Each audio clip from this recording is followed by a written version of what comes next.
Hey guys, it's Skaterdye from Skaterdye PRODUCTIONS, and today I'm going to teach this really cool trick called the No Comply 180. The frontside no comply 180 is actually one of the most basic tricks in longboarding, and it's a trick that a lot of longboarders like because of how simplistic it is and how good it fits into lines. Now, any trick that you have previously will give you a good basis for this, but the No Comply 180 could actually be the first trick that you learn on a longboard. But if you do want to have a really good basis for this trick, you might want to have down like a caveman, a tackle, or any other boneless variation, because that could help as well. So for your foot positioning on this trick, you're going to want to have your front foot anywhere from like the middle of the board to the top of the board. And this is all dependent on the size of the longboard and like your weight and height. Because if you have like a really big longboard, you're not really going to have the ability to pop the board if you have it so far forward, because it's just going to add more weight and mass to it. On the other hand, if you have it in the middle of the board, it'll be much easier. So for a bigger board, you will not have it in the middle. On the other hand, if you had a smaller board, putting your foot more farther forward would actually allow it to be more stable and less out of control. So I would say just test around with this. When it comes to your back foot though, you always want to have it on the tail. But once again, you're going to want to test around with this because depending on the size of your tail and your weight and height, you might need to have it either in the left side pocket in order for you to get a really tight pop, or you might want to have it in the middle so that you have it be stable. An important part of this trick is to be stable because this trick could easily fly out of control. I would say test around with both of those foot positionings and really just figure out where you feel the best to do the trick.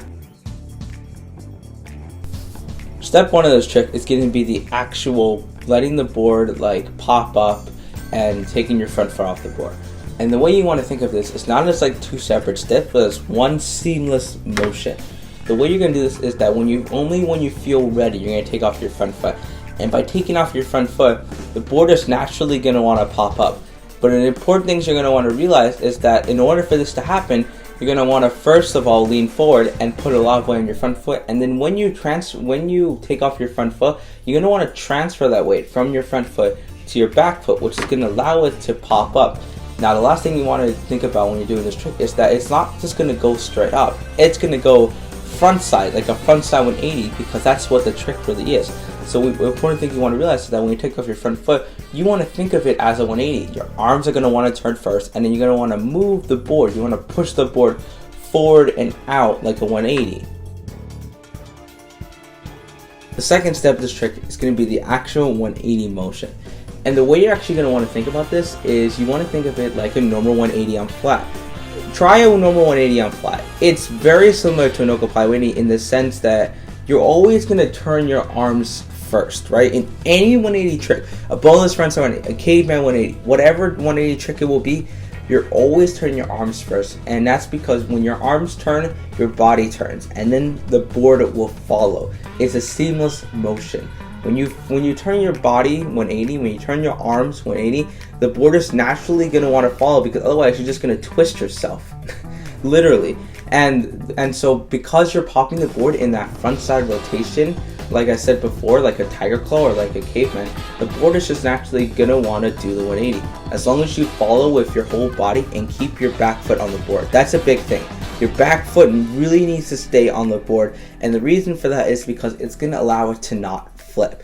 So as long as you think like a 180, you turn your arms and then you turn your body and you push the board out in a front side rotation, push it out in front of you, and always make sure to keep the back foot on the board, the no comply 180 will come really seamless. And this is why a lot of people love it, because it just flows really well.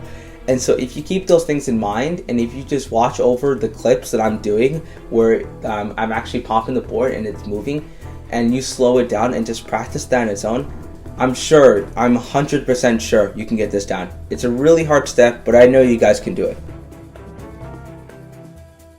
The third step of this trick is going to be the landing. In my opinion, the landing is actually pretty difficult as well, because your back foot's in the air, right, and your front foot's on the ground, and sometimes you don't know where it's going. And so the key thing you want to think about is you want to really get that second step to the point where your back foot is at the edge of the board and it's there, and the board is not landing primo or anything. And that way you want to get the second step to the point where it's basically there and it's stable, so that all you have to do in the third step is put your front foot on. The third step, really all it involves is your back foot staying on the board and catching the board and bringing it down to the ground. and your front foot getting off from the ground. Now this is actually a really difficult one because in my opinion this actually be kind of scary because sometimes you don't know where that front foot is going. What you want to think about is that don't take your front foot off the ground until you know that your back foot is ready. Really only put your front foot back on the board until you feel ready and when you feel stable. Over time you can start to speed this up and start to jump off the ground with your front foot. But for now you can think of it as doing the second step, getting the board onto the ground and like fully stable, and then putting your front foot on after and bend your knees in random way. Right? Because the third step is really that's the part that makes this trick look really cool. But it takes a lot of time, and this is why I've been working on no compliant knees for at least 2 years, and I still don't have it down like extremely well. But I feel like it's a trick that everyone can get a little bit better, and it's because of that third step.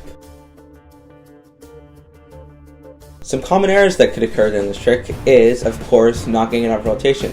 This goes back to the second step. When you're doing that second step, you really want to focus on pushing it out in front of you and having your back foot follow the board. You really want to focus on like scissor kicking that board, like pushing it out as far as you can, but not too far in front, honestly, because that's another common error that can occur, is getting it really far in front of you to the point where you can't catch it, and so you miss the board. You want to focus on when you're doing this is popping it out, but also keeping it under you. Because if you think about it, if you push it really far in front of you, how are you going to jump to get it? You have to push the board out in front of you, but not to the point where you can't jump and get it. You have to, that step takes a lot of time. I would say just figure it out. Like, just practice that step a bunch of times to the point where you're landing it in front of you. Focus on it, pushing it out, but not too far in front of you. Like, focus on getting it like near you. That way, when you're doing the third step, you will feel confident enough to put it back on. Thank you guys so much for watching this video today. If you enjoyed it, make sure you leave a like and subscribe for similar content.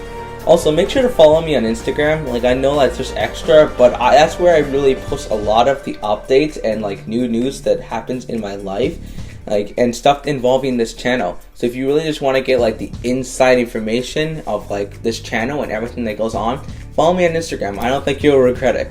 Anyway, thank you guys so much for watching this video today, and I'll see you in the next video. Peace.